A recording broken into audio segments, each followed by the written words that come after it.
My sister lifted her cocktail and smirked. Thanks for the Hawaii trip, Taran. Everyone laughed. Everyone except me. I blinked. What card did you use? She grinned wider. Yours, obviously. The gold one. My stomach dropped. I never owned a personal gold card. The only gold card under my name belonged to my business. Then Mom reached into her purse, pulled it out slowly. My missing card. My name shining on the front, like a punch with no sound. Hi, I'm Taran Ellis, I'm 29. And this was the moment I realized my family hadn't just stolen money. They'd stolen my identity. Before I go further, let me know where you're watching from. Your city, state, or your country. It helps me feel who's sitting with me tonight. Mom always said family shares everything.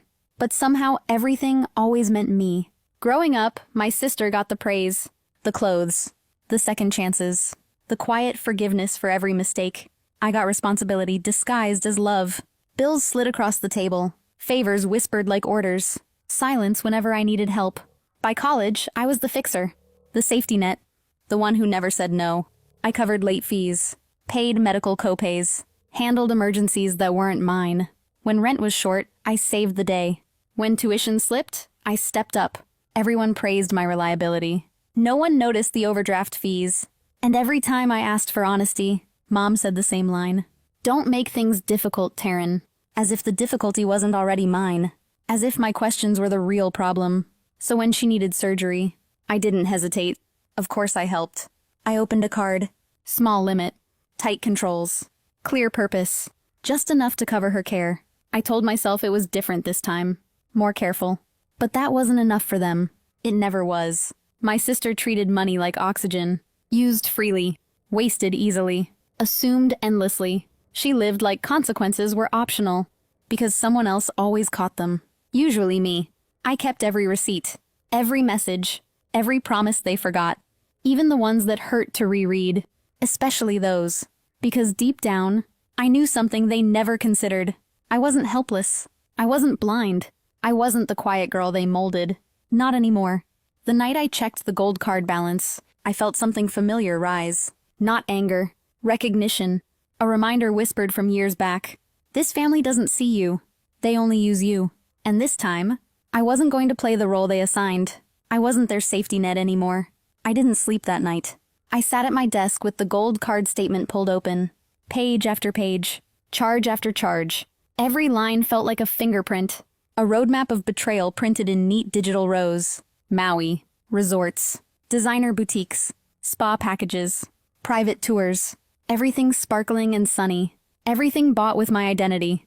I checked the timestamps. Matched them with my sister's posts. She'd tagged every drink, every beach chair. She wasn't hiding it. She wasn't ashamed. She was proud of it. I opened my business portal. Checked the compliance policies. Reviewed the liability terms. Every page confirmed the same thing. The gold card wasn't personal debt. It was business fraud. Documented. Traceable.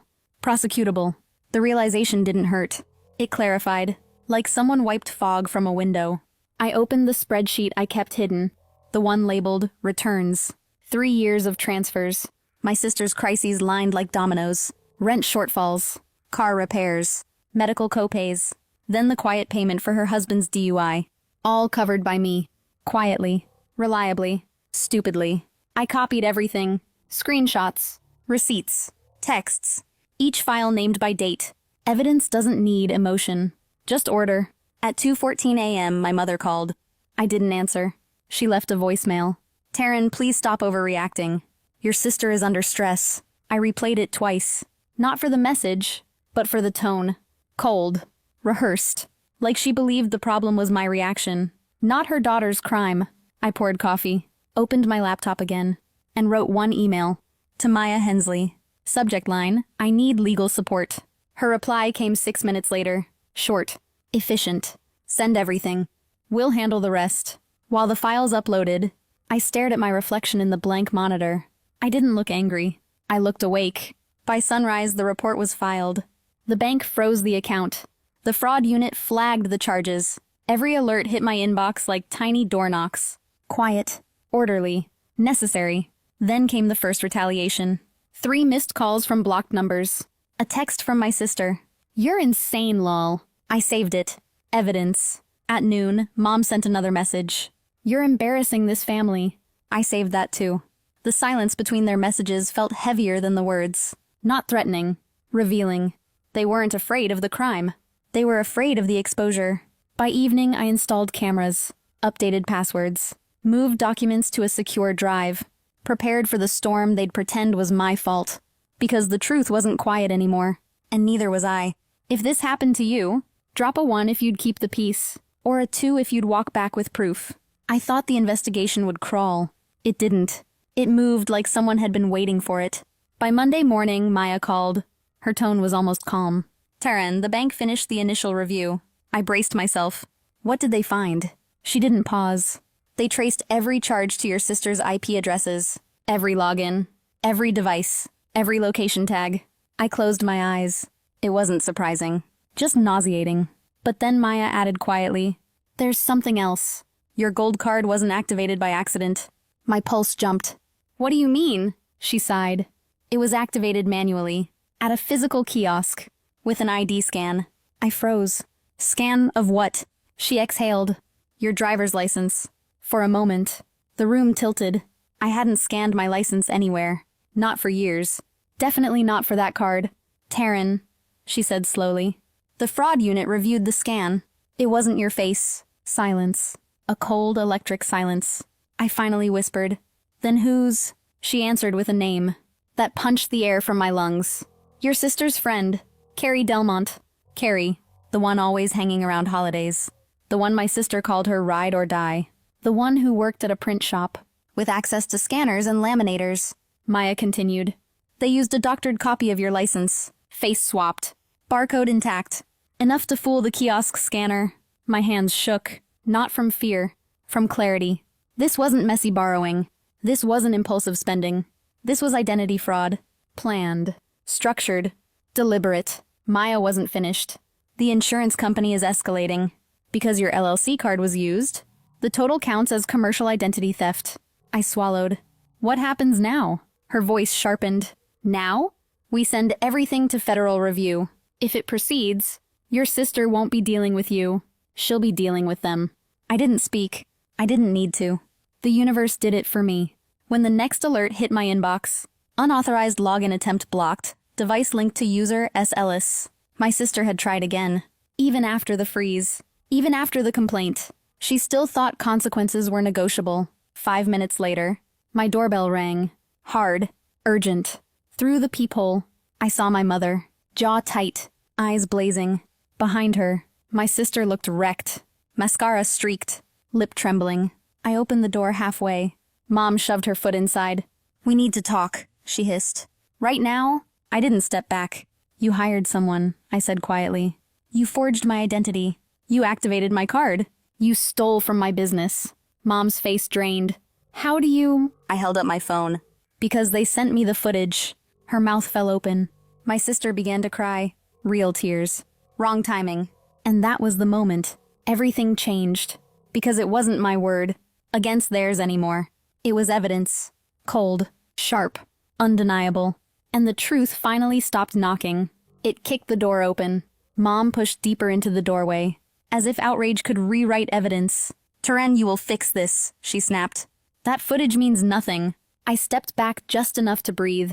"It means everything," I said quietly. "And it's already in multiple hands."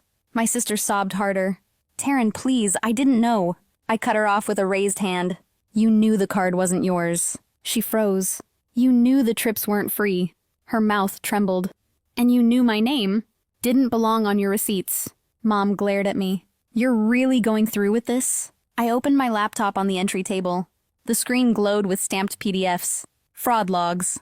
IP matches. Device IDs. Charge summaries. Access attempts. All time-stamped. All traceable. All admissible. "I'm not going through with anything," I said. "I'm finishing what you started." My phone buzzed. Maya again. A new email. Subject: Federal escalation confirmed.